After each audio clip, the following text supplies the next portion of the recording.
दिल्ली आज धुआं धुआं है। पूरी की पूरी राजधानी गैस चैम्बर के रूप में परिवर्तित हो चुकी है। प्रदूषण को कंट्रोल करने में दिल्ली की भ्रष्टाचारी आम आदमी पार्टी की सरकार पूरी तरह से विफल रही है। और प्रदूषण के साथ साथ दिल्ली सरकार का स्वास्थ्य मॉडल भी पूरी तरह से चरमरा गया है। आज दिल्ली में PM 2.5 का स्तर 400 से पार है और PM10 950 से पार है। दिल्ली का हर तीसरा आदमी आंखों में जलन, सांस की शिकायत, खांसी, इन बीमारियों से त्रस्त है। लेकिन दिल्ली की सरकार सिर्फ कोरी बयानबाजी, विज्ञापनबाजी और झूठे प्रचार में मस्त है। मैं आज पूछना चाहता हूं दिल्ली की वर्तमान मुख्यमंत्री आतिशी मार्लेना से भी कि आप और आपके मंत्री गोपाल राय कल तक भी ये दावे कर रहे थे कि दिल्ली में प्रदूषण की हालत में बेहद सुधार हुआ है, तो फिर ये स्थिति क्यों है? और हम सब जानते हैं कि PM 2.5 का मूल कारण डस्ट है, जो आज 400 से ज़्यादा पार है। PM 2.5 दिवाली तक सारी सड़कें बनाने का दावा करने वाले अरविंद केजरीवाल कहाँ हैं आप? सड़कों की हालत आज भी बद से बदतर है। अपनी राजनीति चमकाने के लिए पंजाब सरकार को कोसने वाले अरविंद केजरीवाल आज जब आपकी वहां सरकार है तो एक शब्द आपका पराली के लिए नहीं निकलता।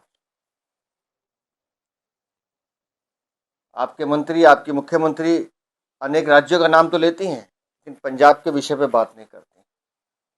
वो नहीं बताती कि 1.5 लाख से ज़्यादा मशीनें DM SDM के दफ्तर में धूल फाक रही है पंजाब सरकार में, जिनसे पराली को रोका जा सकता था।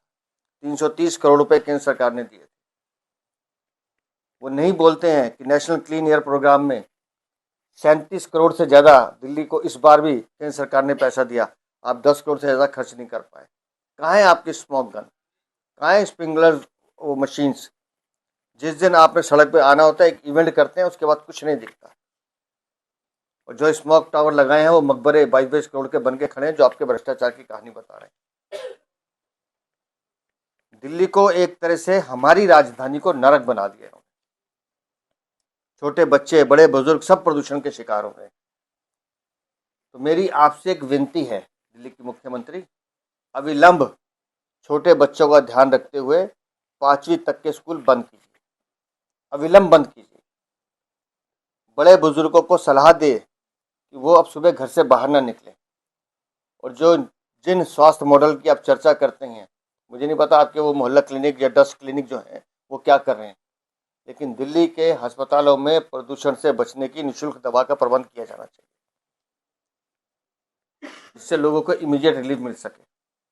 आपको दिल्ली के लोगों की चिंता नहीं है, क्योंकि आप लोग सिर्फ दिल्ली को लूटने आए। तो जिन बातों को हम कह रहे हैं, अविलंब अभी 5वीं तक के स्कूल बंद कीजिए। छोटे बच्चों की जिंदगी का सवाल है। उसी तरह से हमारे बड़े बुजुर्ग जो सांस की बीमारी और खांसी से परेशान है, आपको छोड़ के दिल्ली का हर आदमी खांस रहा है। और मैं तो आपके माध्यम से भी सब बड़े बुजुर्गों से हाथ जोड़ के निवेदन करता हूँ, सुबह सैर पे मत निकलिए। ये दिल्ली सुबह सैर करने लायक नहीं है। और दिल्ली में जिस तरह से ओखला लैंडफिल का जो डाटा हमारे पास आया है, मुझे हैरानी है कि जो रिपोर्ट सामने आई उसके कैंसीरियस वहाँ हवाएं चल रही हैं, मतलब हवा में वो उस बीमारी के वो हैं अण जो आपके सांस के साथ भीतर जा रहे हैं। उस लैंडफिल की हालत बद से बदतर हो चुकी है, लेकिन दिल्ली नगर निगम को उससे कोई लेना देना नहीं है। क्यों? क्योंकि वहां भी आम आदमी पार्टी का शासन है। दिल्ली प्रदूषण की मार से ग्रस्त है और दिल्ली की सरकार का कोई विजन नहीं है पोल्यूशन को लेकर। स्वास्थ्य मॉडल इनका स्वास्थ्य मॉडल नहीं है, ये एक तरह से डर्टी मॉडल है जिसने दिल्ली को लूटने का काम किया है। और मैं बार बार कहता हूं कि पोल्यूशन की लड़ाई आपके इवेंट मैनेजमेंट से नहीं लड़ी जाएगी। आप सिर्फ विज्ञापनबाजी, कोरी प्रचारबाजी से लड़ाई नहीं लड़ी जाएगी। अगर प्रदूषण को खत्म करना है तो 24/7 24 घंटे एक विजन के साथ 12 महीने काम करना पड़ेगा, तब दिल्ली में पोल्यूशन कंट्रोल होगा।